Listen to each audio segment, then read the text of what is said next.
The need is staggering. Like, honestly, I have a child in my home and I'm only approved to have one child in my home. And every day I get calls. Can you please open your home to someone else, even if it's just for the night? Welcome to Straight Talk on Life Issues. I'm Victor Nieves, joined as always by Brad Mattis, president of Life Issues Institute. Last week we talked about adoption. Today we're going to be focusing on foster care, again in celebration of November being National Adoption Month.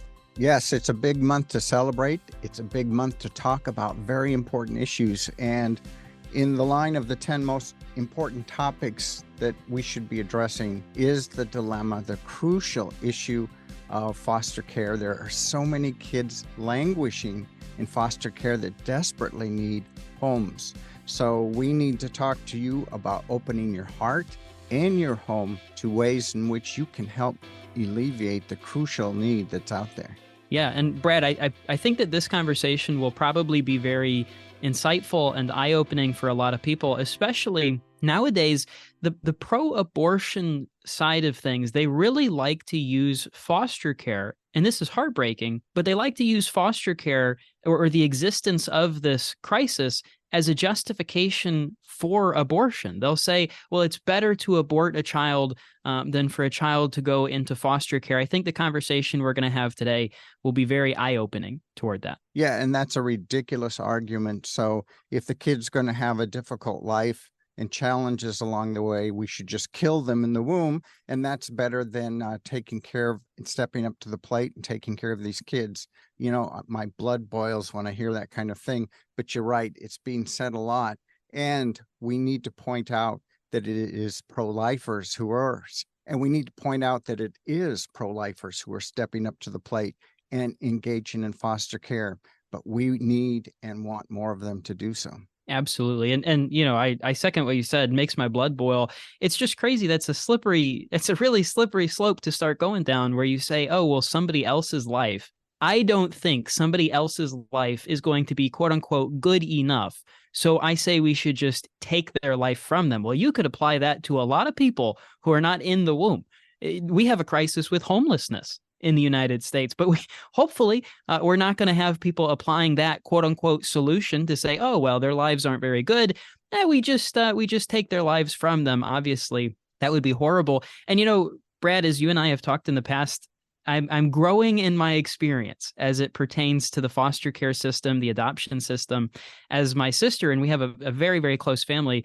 My sister is in the process of foster to adopt. So these episodes and these conversations, they really hit home for me as an uncle, and learning more about this and seeing it through my sister's eyes as well as the eyes of our guests. Well, at your young age of 24, Victor, you're going to be growing in so many ways, and I'm glad to hear that this is one of them. And Brad, we're going to continue this conversation with our fantastic guests. First of all, we have joining us Susie Boster. She knows a thing or two about this. She's a mother of 3 grown children. One of the children, God sent her through adoption. She's been a lifelong volunteer, has a tremendous heart for children. It's very apparent.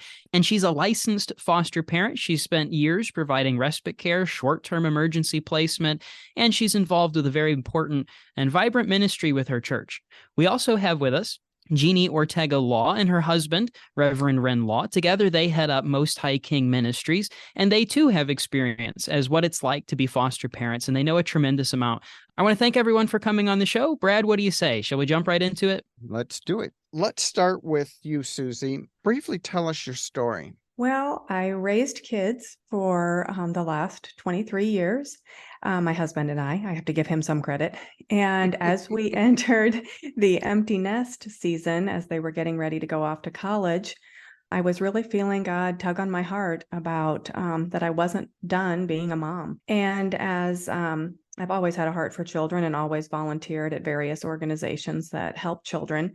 But as I learned more and more about foster care, I talked to my husband about getting trained, and going through the training, we learned a lot.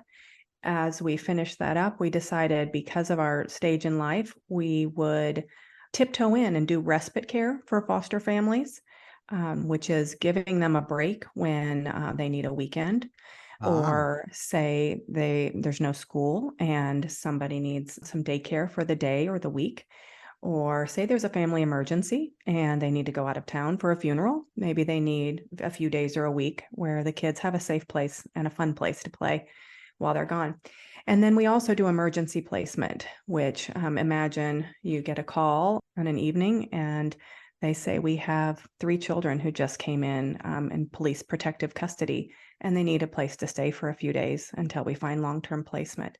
And so we'll go out and pick up the children, and we're surprised to find out that they are so starved for attention that they get right on in the car, jabber away. In fact, they're often calling us mom and dad before we pull in the driveway. Wow. That says so much, doesn't it? It sure does. Sure does.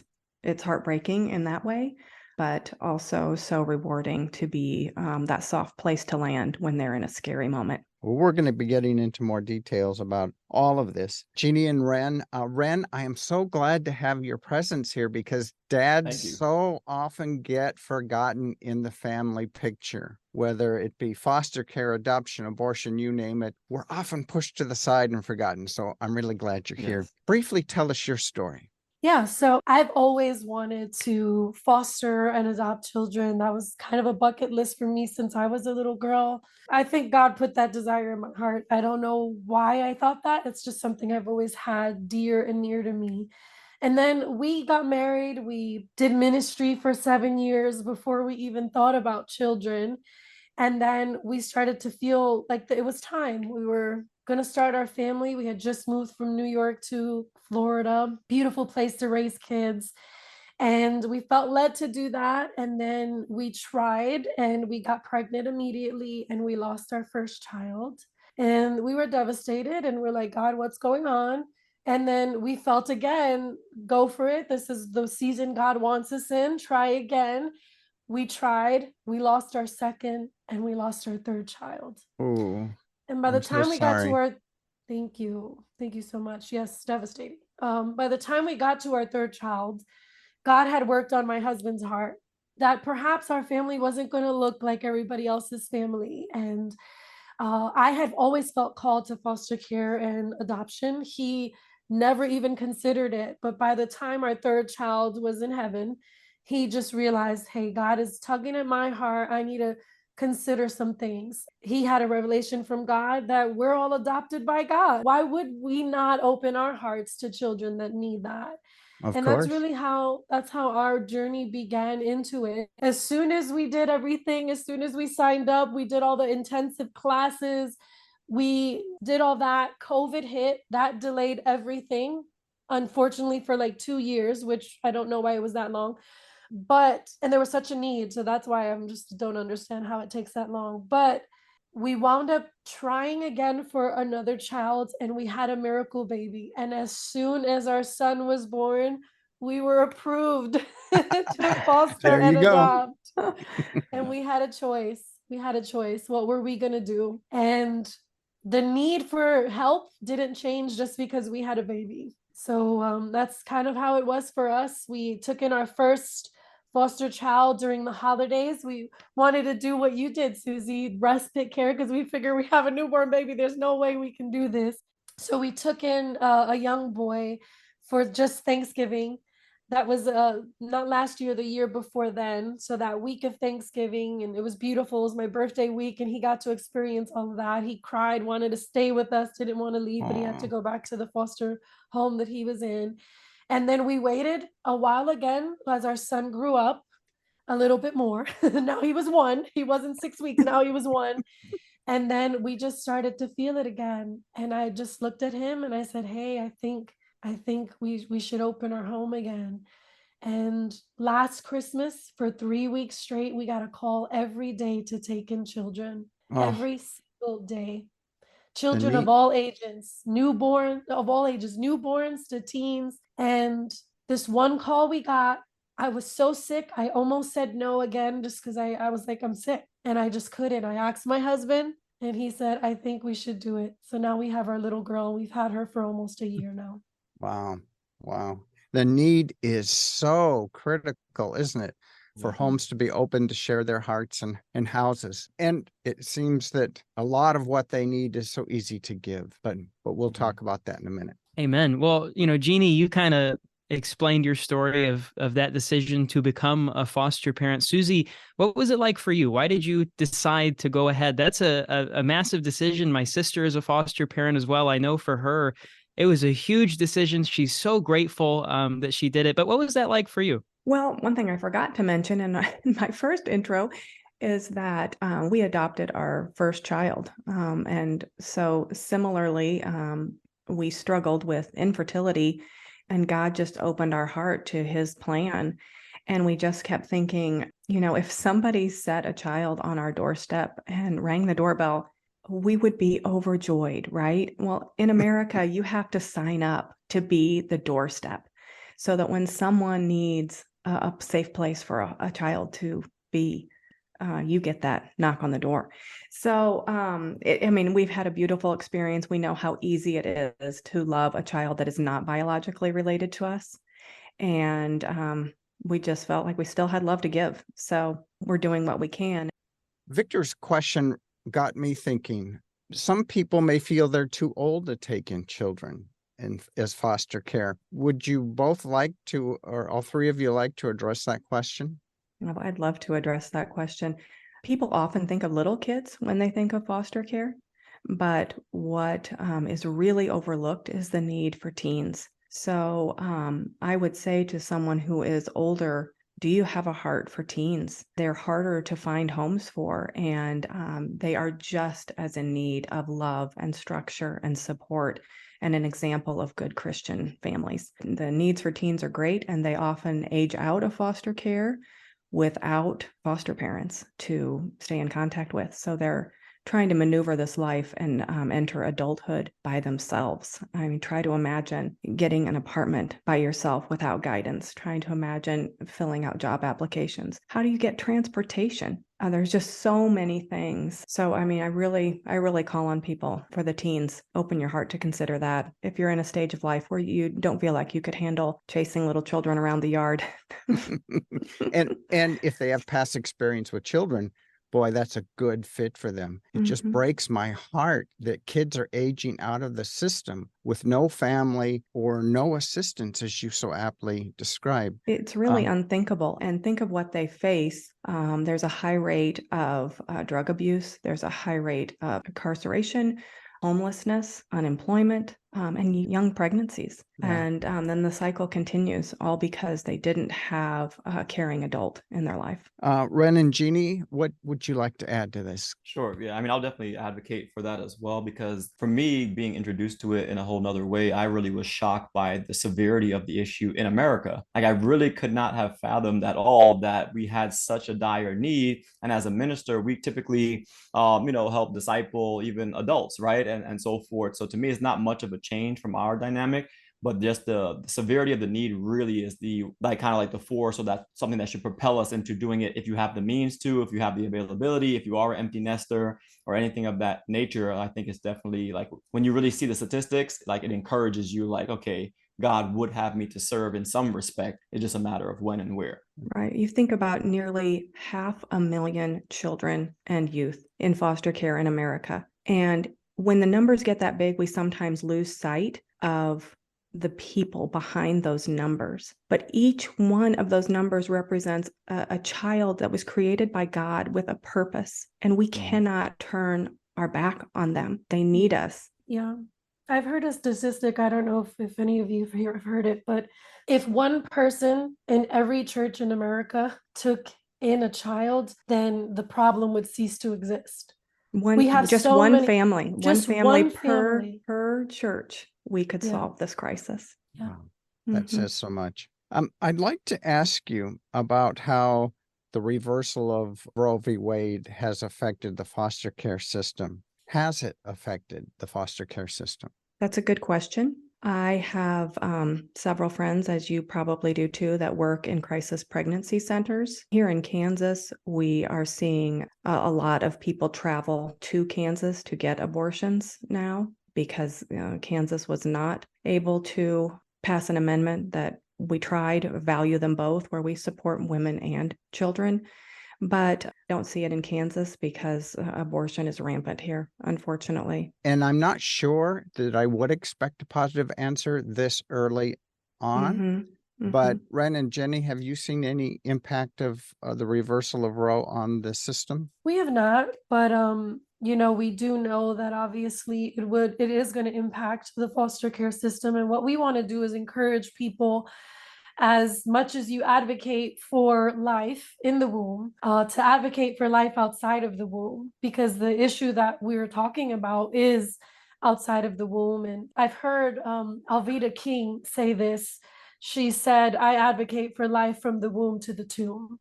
Exactly. And I really believe that as believers, that is our job, from the womb to the tomb. As you were saying, Susie, about the teenagers, and just they're not even prepared for life. They don't know how to apply for a job or save and things like that. And as people of God, we're called to be disciples, right? To go out into the world and make disciples. A part of that is doing life with people. How great would it be for us to take these young people under our wing and disciple them in God, but also in life? A lot of people can't accept or open their heart to their purpose in God if they don't know how to function in everyday life. So that is exactly right. And we show up as the church in their brokenness, in their loneliness.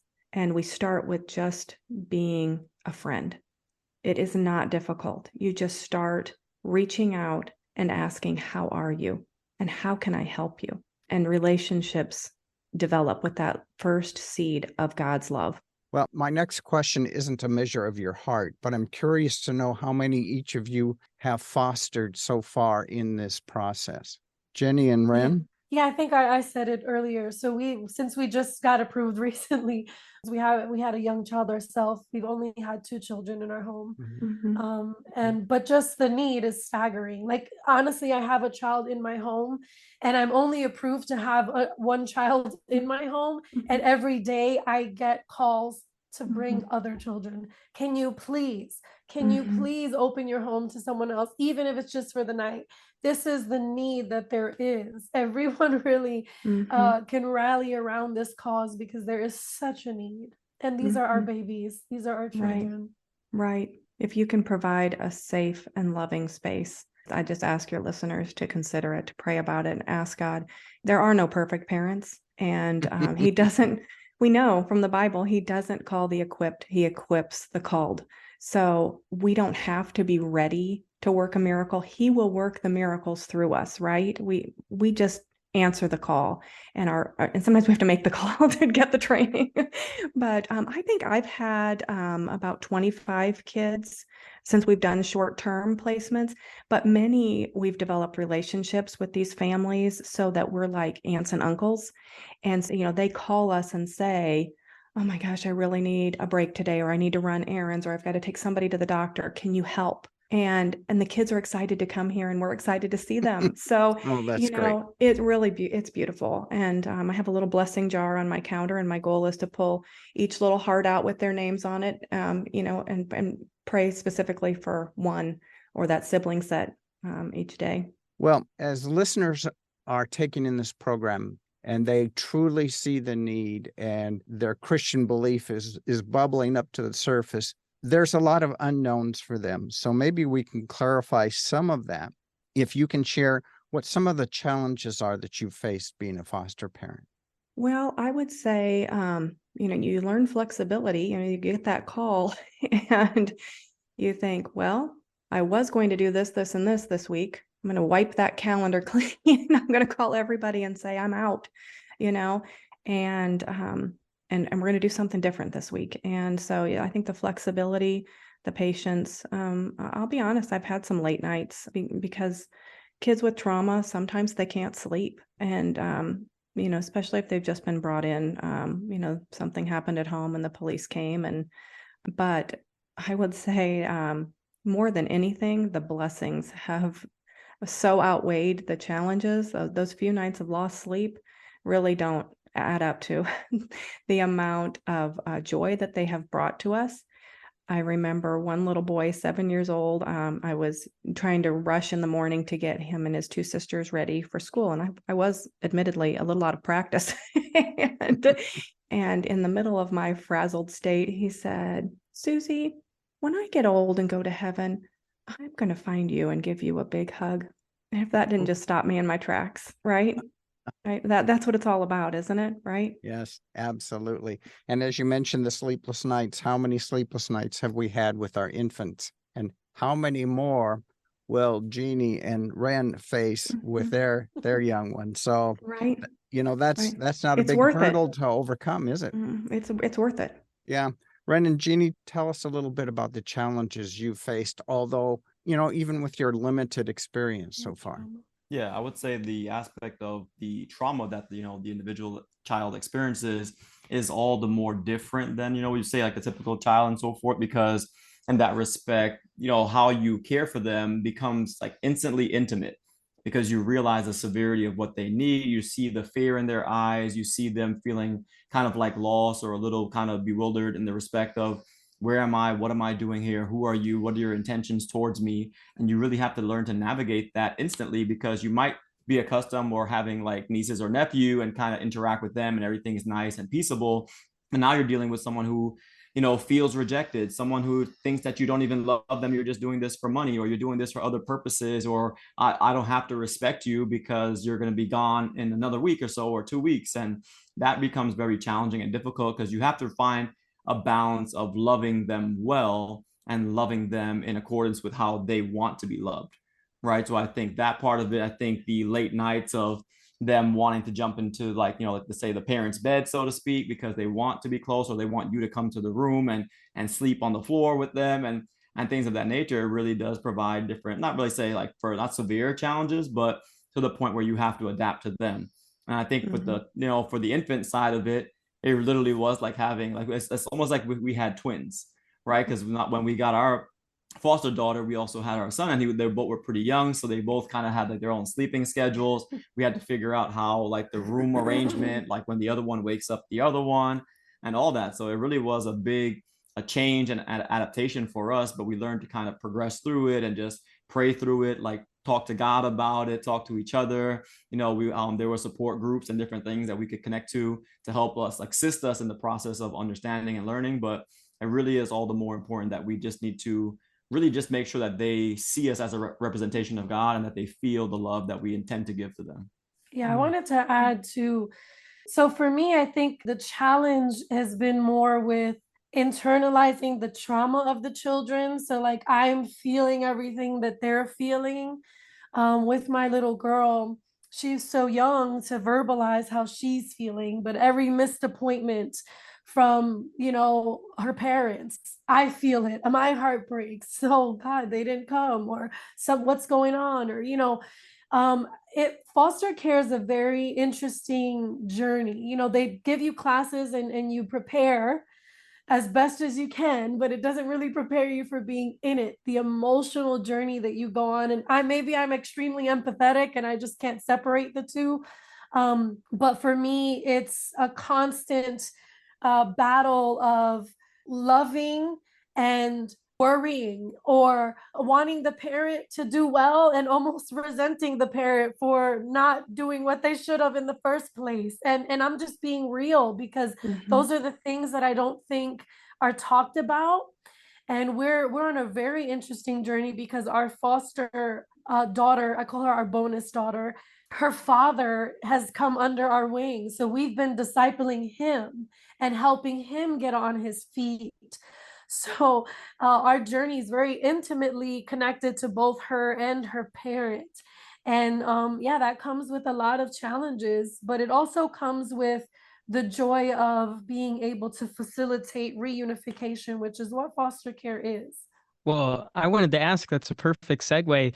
Now that we've heard from both of you the challenges, what are the biggest joys of being a foster care parent? Well, for me, I would say personally, it's just the reality of like being God's hands and feet extended. And to me, it doesn't get more real than that, because that's how God looks at us. Like, yes, we've done ministry, and that allows for a certain level of intimacy and like building back people's lives and leading them towards the purposes and plans of God. But then when you really think about, it's almost like the kind of the stork issue where the baby gets dropped off at your door and God is saying, hey, take care of this one for me. And it's like she dropped out of heaven, and you really are looking around. It's like, it's from God, but like, there's no one else to hear to help her, this child, but us. So like, feeding them the bottle and just all the baby steps, like praying with them, teaching them how to pray, every single aspect of it is literally like you really feel like you're almost and even more directly taking care of one of God's very own children. And if you think about God's heart and how he orchestrates these things, and like the emphasis of him like wanting us to have a particular child, like because we felt led of God with this particular child, it's all the more, I guess, not to say like it's a different level of intensity, but it's just a reality of like, oh my goodness, like I'm literally stewarding this child for God's glory, literally, you know. Yeah. Yes. And it encourages you, it reminds you how close God is, how much he loves those that, you know, are disenfranchised, or like, you know, like it says what that's what real religion is, you know, like for the foster care, like the orphans, the widows, and things of that Yep. nature. It makes you feel like, okay, we do ministry as, and especially in America, like church ministry, but then we do ministry as in God's way of doing it. Yeah. It's That's not so glamorous. beautiful. It's not glamorous, but it's so worth it. And You rewarding, know, yeah. it is to see, you know, when we first got our foster daughter, she had not started crawling yet, and she was already well beyond the age where she should have been. So we got to facilitate all of that for her, see her walk for the first time, see her crawl. Even though she was such a tender age, her emotional capacity, she was closed off. Mhm. And we were able to just see her come open and become Like open. blossom, yeah. And we talk publicly about it because her father's okay with it. Yeah. And I know there's so many cases, and you know, you can't always share everything, but there's so many cases. And in every case, like Susie said at the very beginning, showing someone love, showing them attention, I mean, that waters us all. And that's Yeah. what we I get to want to see. share one more thing too, is that we actually had her for her first Christmas and her first birthday. So I just, the thought of me as a father figure and a child not having like Christmas to celebrate or their first birthday celebrated properly would have been devastating for me, you know, just personally. But this fact that God allowed us to do that, and that she has pictures from when she was 1 year old, that someone celebrated her, that to me, like that wrecked me in a way, because it's like, thank God, like we made it just in time, you know, for her first Christmas and her first birthday to be able to celebrate that with her. That is so beautiful. And I would echo that the watching the milestones, being a part of planting the seed about Jesus, about prayer, the beginning stories of the Bible, you know, that we share with children, that is so rewarding. But also being able to, once you step into this space, to also spread the information and the love to other people so that you can get more support for these kids. I think it's also been a big joy for me and my husband and my kids. That was another surprise, that a lot of people use that as an excuse. Well, we already have children, or we've already raised children. And it was an added surprise to me that my young adult children have cared so much. And, you know, when we get somebody coming over, whether it was a repeat child or whether it was a new child, I mean, they would run home to meet them and play with them. So it's been beautiful. Oh, that's great. Mhm. Susie, before we get into some details about your ministry, Renn, I wanted to ask you a question. Has your experience with this foster girl impacted your relationship with your son or how you raised him? And if so, please tell us about that. I would say, if anything, it enhanced it, because for me, my son was going to be like, you know, like the first child dynamic and just on his own. And I think having a foster daughter, for him to have a friend and interact with, blessed me in a different way, because I felt like he was going to kind of probably get into the spoiled child, like firstborn dynamic more and more, but then him learning to share early, like interact, you know, and then like having like, you know, like a baby girl dynamic, you know, like also taught him you got to learn how to have respect for women and things of that nature. So I was like so encouraged. It didn't deter me from having moments of time with him specifically. If anything, it made more of a family unit dynamic, and for him to adapt and see like, okay, there's times where I have to wait, you know, and I have to realize that I will be next, you know, and him, I feel like that taught him to love better. Yeah. And because he's going to be homeschooled, like having her around is also encouraging to him, because they kind of like, they do their studies together and they have like their playtime together and so forth. So to me, it was more of a blessing in that respect, that it supported his development as well, I would say. Well, I want to thank you all for being such a blessing to us on this program today. I think you are going to open a lot of hearts and minds on the issue of foster care, and we thank you so much for that. And to those of you who are listening to this program and this has touched your heart, bathe it in prayer and do something, as was encouraged by our guests here so eloquently. but move off that couch, move off that chair, and into the possibility, the realm of foster care. Thank you all. Thank you, Brad. Thank Amen. you. Well, Brad, that was a very important conversation. And hopefully for all of our listeners, it was as insightful as it was for me hearing their stories and their personal journeys. I thought it was cool to have the different perspectives between our guests with Susie and Jenny and their different experiences. There is a lot of overlap there, but it's very good to have, the difference of perspective. And what struck me, Victor, is there are so many resources out there, as our guests have demonstrated today. And there is no excuse for those who feel a call to get involved from being involved. Don't be intimidated by the aspect of foster care. Get in, get the details, and find out where you can play a part. It may not be fostering children, but there are so many places where you could jump in and really help change the life of other people. Absolutely. And, Brad, I think that there are probably few things that the enemy loves more than to see good people do nothing. So that crippling fear of you don't know where to start, you're not sure what you should do or how you want to get involved. Well, we have resources for you on our website, lifeissues.org. I want to encourage everyone to go to our website, make use of those resources, and even consider sharing them with people, maybe your friends or your family church members who might be considering foster care or adoption. We have an abundance of resources there. If you want to get involved, a great way to get involved is to join the Life Defenders today. You can be a part of our work where we actively save babies and we promote a culture of life across America. Giving monthly in any amount is a tremendous, tremendous commitment to the pro-life movement. It goes a long way. We can't all be directly involved in some of these issues, but we can provide vital pro-life education through a monthly donation. Monthly giving helps us reach more persuadable people with a pro-life message. And monthly giving also enables the creation of resources just like this podcast today. Help us do more for the babies by becoming a Life Defender today. You can easily sign up on our website, lifeissues.org. We appreciate you listening. Be sure to tune in next week for another Straight Talk on Life Issues.